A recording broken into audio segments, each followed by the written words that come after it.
ஆக்சுவலா பேரண்டிங் அப்படிங்கிறது பாத்தீங்கன்னா இன்ட்ரெஸ்டிங் அண்ட் சேலஞ்சிங். சில விஷயங்கள் வந்து கிட்ஸ் நல்லா பண்ணும்போது ரொம்ப இன்ட்ரெஸ்டிங்கா இருக்கும். கொஞ்சம் வளர வளர வளர வளர நம்ம கிட்ஸ் என்ன பண்ண போறாங்க, அடுத்தது சொசைட்டி எப்படி ஃபேஸ் பண்ண போறாங்க, அவங்களுக்கு என்ன மாதிரி சேலஞ்சஸ் வருது. இன்னைக்கு வந்து சேலஞ்சஸ் அப்படின்னா த்ரெட் அதிகமா இருக்குங்க. த்ரெட் ஃப்ரம் எக்ஸ்டர்னல் என்விரான்மெண்ட் பாத்தீங்க அப்படின்னா வந்து இன்னைக்கு சோசியல் மீடியாஸ், மற்ற அவங்க இன்ஃப்ளூயன்ஷியல் குரூப்ஸ், இதுல எல்லாம் வந்து பாத்தீங்கன்னா த்ரெட்ஸ், நம்ம குழந்தைங்க நாளைக்கு ஃபியூச்சர்ல என்ன வந்து பண்ண போறாங்க, எப்படி இதுல எல்லாம் ஓவர் கம் பண்ண போறாங்க அப்படிங்கிற மாதிரி ஒரு பயம் பேரண்ட்ஸுக்கு இருந்துகிட்டே இருக்கு. அதை பத்தி நாம கொஞ்சம் பேச போறாங்க. இப்போ பேரண்ட்ஸுக்கு வந்து இந்த பீனிக்ஸ் பிரெயின் அகாடமி இது எப்படி ஸ்டார்ட் ஆச்சு அப்படின்னு பாத்தீங்கன்னா, நானும் என் மனைவியும் என் குழந்தைகளுக்காக, எங்க குழந்தைகளுக்காக we were continuously searching for தேடல். குழந்தைகளுக்கு பெஸ்டா ஏதாச்சும் பண்ணணும், பெஸ்டா ஏதாச்சும் பண்ணணும் அப்படின்னா நாங்க கொஞ்சம் 2 பேருமே MBA பண்ணியிருக்கோம். ஸோ எஜுகேஷனை பத்தி கொஞ்சம் தெரியும், இருந்தாலும் கொஞ்சம் தேட ஆரம்பிச்சோம். தேட ஆரம்பிக்கையில வந்து கிட்ஸ் நாங்க தெரிஞ்சுக்கிட்ட விஷயம் என்ன அப்படின்னா, கிட்ஸ் 14 வயசுக்கு ரஃப் அபவுட் 14-15 வயசுல வந்து அவங்களோட இண்டிவிஜுவல் திங்கிங் ஓபன் அப் ஆகும். அதுக்கு முன்னால நம்ம அவங்களுக்கு என்ன எவ்வளவு மேக்ஸிமம் டேட்டா ஃபீட் பண்றோம், data in the sense knowledge. சின்ன வயசுல பாத்தீங்கன்னா 1 வயசு 2 வயசுல குழந்தை விளையாடிட்டு இருப்பாங்க, நம்ம பேரண்ட்ஸ் டிஸ்கஸ் பண்ணிட்டு இருப்போம், அது அவங்க மைண்ட்ல வந்து ரெக்கார்ட் ஆயிருக்கும். ஸோ இந்த விஷயத்தை நீங்க கவனிச்சிருப்பீங்க. ஸோ அந்த 14 வயசு வரைக்கும் அவங்களுக்கு நீங்க எவ்வளவு இன்புட் கொடுத்தாலும் எடுப்பாங்க.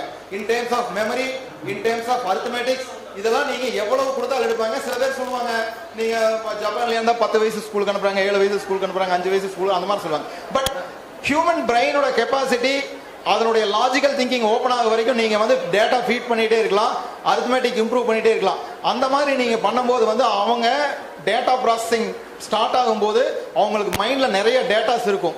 அதை வச்சுட்டு நாம இம்ப்ரூவ் பண்ணுவோம். ஸோ இந்த பேசிஸ்ல வந்து நாங்க இந்த பேட்டர்னை ரெடி பண்ணி எங்க குழந்தைகளுக்காக ஆரம்பிச்சதை வந்து ஃப்ரெண்ட்ஸ் சில பேர் வர ஆரம்பிச்சாங்க, அப்புறம் வீட்டில் வச்சு ஸ்டார்ட் பண்ணாங்க, அப்புறம் 1 சென்டர் ஆரம்பிச்சு, 2 சென்டர் ஆரம்பிச்சு, now it has moved to 6 centres போயிட்டு இருக்கு.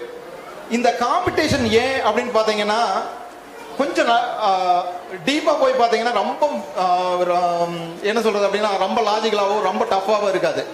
இருந்தாலும் we are committing our kids to something. இந்த இடத்துல வரும்போது அவங்களுடைய கான்ஃபிடன்ஸ் லெவல் அதிகமாகும்.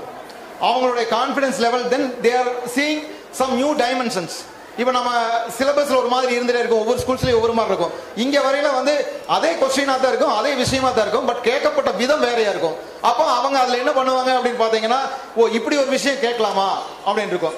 இன்னொரு விஷயம் கவனிச்சங்க, அது நான் எக்ஸாம்பிள்ல கவனிச்ச விஷயத்தை உங்களுக்கு சொல்றேன். குழந்தைகளுக்கு வந்து விஷயம் தெரியுது, பட் அந்த கொஸ்டின் கேட்கப்பட்ட அந்த லிட்ரேச்சர் அவங்களுக்கு புரியல. That means they are little bit week in languages. அந்த கொஸ்டினை வந்து அவங்க படிச்சு பார்த்துட்டு கொஞ்சம் ஸ்லாகன் ஆகுறாங்க, டவுட் கேட்கறாங்க, இதான்பா கொஸ்டின் அப்படின்னு சொன்னா அவங்களுக்கு அது தெரியுது. ஸோ நீங்க எந்த அளவுக்கு வந்து சயின்ஸ் அண்ட் மேத்தமெட்டிக்ஸ்ல கான்சென்ட்ரேட் பண்றீங்களோ அதே அளவுக்கு வந்து நீங்க லாங்குவேஜ்ல கான்சென்ட்ரேட் பண்ணினா தான் உங்க குழந்தைங்க நாளைக்கு வந்து காம்படிட்டிவ் எக்ஸாம் ஆகட்டும், எந்த எக்ஸாம்லயும் வாட் இஸ் பீயிங் ஆஸ்க்ட் அப்படிங்கிறது தெரியும். நீங்க எங்க பொண்ணு இப்ப 10th முடிச்சு 11th போயிருக்காங்க. அவங்க இதுல வந்து நீங்க ஒன் வேர்ட் ஆன்சர்ல சின்ன டெக்னிக், அதாவது வந்து நீங்க லிங்குவிஸ்டிக்கா அந்த லிட்ரேச்சர்ல லைட்டா ஒரு வார்த்தை மாத்தி கொடுத்து நிறைய பேர் நல்ல படிக்கிற ஸ்டூடெண்ட்ஸே நிறைய பேர் மிஸ்டேக் பண்ணிட்டு வந்திருந்தாங்க. ஸோ எந்த லாங்குவேஜா இருந்தாலும் அதுக்கும் இம்பார்ட்டன்ஸ் கொடுங்க. மேத்ஸ் சயின்ஸ் போக அதுக்கும் இம்பார்ட்டன்ஸ் கொடுங்க. இன்னொரு விஷயம் என்ன அப்படின்னா, கிட்ஸோட பிரெயின் பொட்டன்ஷியல், அவங்க நம்ம த்ரெட் இருக்குன்னு சொன்னோம் இல்லைங்களா, அந்த த்ரெட்ல இருந்து எப்படி காப்பாத்துறது. இப்போ ரீசெண்டா பாத்தீங்கன்னா அந்த ஒரு ட்ரக் இஷ்யூ ஒன்று ஓடிட்டு இருக்கு. few thousand crores ட்ரக்ஸ் வந்து நம்ம தமிழ்நாட்டை சேர்ந்த ஒருத்தர் தான் அதுக்கு டீலரா இருந்திருக்காரு அப்படிங்கிறதெல்லாம் ஓடிட்டு இருக்கு. இன்னும் இது அதிகமாக தான் போகுது. அதுக்காக நம்ம வீட்டில் குழந்தைகளை வந்து வீட்லயே வச்சு பொத்தி எங்கேயுமே விடாம எல்லாம் வச்சுட்டு இருக்க முடியாதுங்க. குழந்தைகளோட ரெக்கையை வெட்டி வீட்டில் உட்கார வச்சிருக்க முடியாது. அப்போ அவங்களுக்கு நாம டிசிப்ளின் சொல்லி கொடுக்கணும். இந்த உலகத்தை எப்படி நாம ஃபேஸ் பண்ண போறோங்கிறத சொல்லி கொடுக்கணும். எந்த பிரச்சனை வந்தாலும் எப்படி அதுல இருந்து வெளியே வர்றது அப்படிங்கிறத சொல்லி கொடுக்கணும். அதுக்கு மேல ஒன்னே ஒண்ணு மட்டும் சொல்லுங்க, என்ன வந்தாலும் we are to your rescue. உங்களுடைய பிரச்சனை எதுவா இருந்தாலும் எங்க கிட்ட சொல்லுங்க, நாங்க உங்க பிரச்சனையை ரெஸ்கியூ தான் பண்ணுவோம் அப்படிங்கிற கான்பிடன்ஸை கொடுங்க. இன்னொரு விஷயம் என்னன்னா, இந்த மாதிரியான ஆக்டிவிட்டிஸ் ஃபுல்லா கமிட்டடே வச்சுட்டு தான் நீங்க சில பேர் படிச்சிருப்பீங்க இதுக்கு முன்னால, evil sir idle mind is devil's work ஷாப்மாங்க. குழந்தைகளுக்கு வந்து திங்க் பண்றக்கோ ஒர்க் பண்றக்கோ ப்ரோக்ராம் இல்லை அப்படின்னா வந்து அந்த டைனமிக்கா இருப்பாங்க. அவங்க கொஞ்சம் அந்த வயசுல வந்து கொஞ்சம் துருதுருப்பாவே இருப்பாங்க.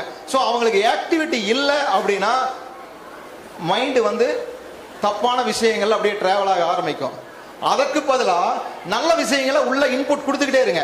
அப்போ அந்த வேக்கம் கிரியேட் ஆகவே ஆகாது. வேக்கம் கிரியேட் ஆகிறதுக்கு வாய்ப்பே கொடுக்காதீங்க. Get them committed. அப்போ அவங்க ஒரு ஸ்டேஜ் வரைக்கும் வந்துட்டாங்கன்னா அதுல இருந்து டிவியேட் ஆக மாட்டாங்க. ஸோ நம்ம கிட்ட ஃபீனிக்ஸ் பிரெயின்ல ப்ரோக்ராம் அப்படிங்கிறது இல்லை, இன்னொரு பக்கம் அப்படிங்கிறது இல்லை. இதுக்கு முன்னாடி இந்த மேடம் பேசும்போது சொன்னாங்க body mind and soul coordination, அந்த சிங்க் ஆகணும். பிசிக்கலா ஃபிட்டா இருக்கணும். குழந்தைங்க பிசிக்கலா ஃபிட்டா இருந்தா தான் அவங்க மைண்ட் டியூன் ஆகும். அந்த அவங்க என்ன படிக்கிறாங்களோ அதை கிராஸ் பண்ணிக்குவாங்க. அதே மாதிரி வந்து மைண்ட் கொஞ்சம் பீஸ்ஃபுல்லா டென்ஷன் ஆகாம இருக்கிறதுக்கு இப்ப இருந்தே பழகிடுவாங்க. இப்ப குழந்தைங்க, இப்ப எங்க பொண்ணு வந்து +1 போயிருக்காங்க. இந்த வயசுல குழந்தைங்க ஸ்ட்ரெஸ் ஆகிறாங்க. ஏன்னா ஸ்டடிஸ் அப்படின்னு ஸ்ட்ரெஸ் ஆகிறாங்க. நீங்க எந்த விஷயமா இருந்தாலும் குழந்தைகளை தட்டி கொடுத்து வளர்த்துங்க. உங்க கூட நாங்க இருக்கோம்னு சொல்லுங்க. எதா இருந்தாலும் ரிசல்ட்டை வந்து அவங்கள வந்து பாயிண்ட் அவுட் பண்ணிட்டே இருக்காங்க. Let them enjoy and do it. எந்த விஷயம் செஞ்சாலும் சரி அந்த மாதிரி செய்யுங்க. ஏன்னா வந்து நீங்க இன்னைக்கு மார்க்ஸை கம்பேர் பண்ணி குழந்தைகளை வந்து ப்ரெஷரைஸ் பண்ண வேண்டாம். அதுக்கு இந்த மாதிரி ஆக்டிவிட்டிஸ் கொடுங்க. அதே மாதிரி ஸ்கேட்டிங் இல்லை கேம்ஸ் போறாங்க, ஷட்டில் போறாங்களா, மியூசிக், இந்த மாதிரி எல்லா விஷயங்கள். மியூசிக் எல்லாம் வந்து என்னன்னா அந்த சோலை சிங்க் ஆக வைக்கும். அவங்க அந்த வாழ்க்கையை வாழ்ந்துகிட்டே லேர்ன் பண்ணிட்டு இருக்கணும். ஸோ அதுக்கு நம்மளும் சர்வீஸ் பண்றோம். குழந்தைகளுடைய வளர்ச்சிக்கு, ஓவரால் டெவலப்மெண்ட்டுக்கு ஒரு குறிப்பிட்ட ஏரியால ஃபீனிக்ஸ் பிரெயின் அகாடமி நாங்களும் சர்வீஸ் பண்ணிட்டு இருக்கோம். கண்டிப்பா இந்த ப்ரோக்ராம் என்ஜாய் பண்ணிருப்பீங்கன்னு நினைக்கிறோம். உங்களுடைய அருமையான பேரண்டிங்க்கு வாழ்த்து கூறி நன்றிகளும் வணக்கங்களும்.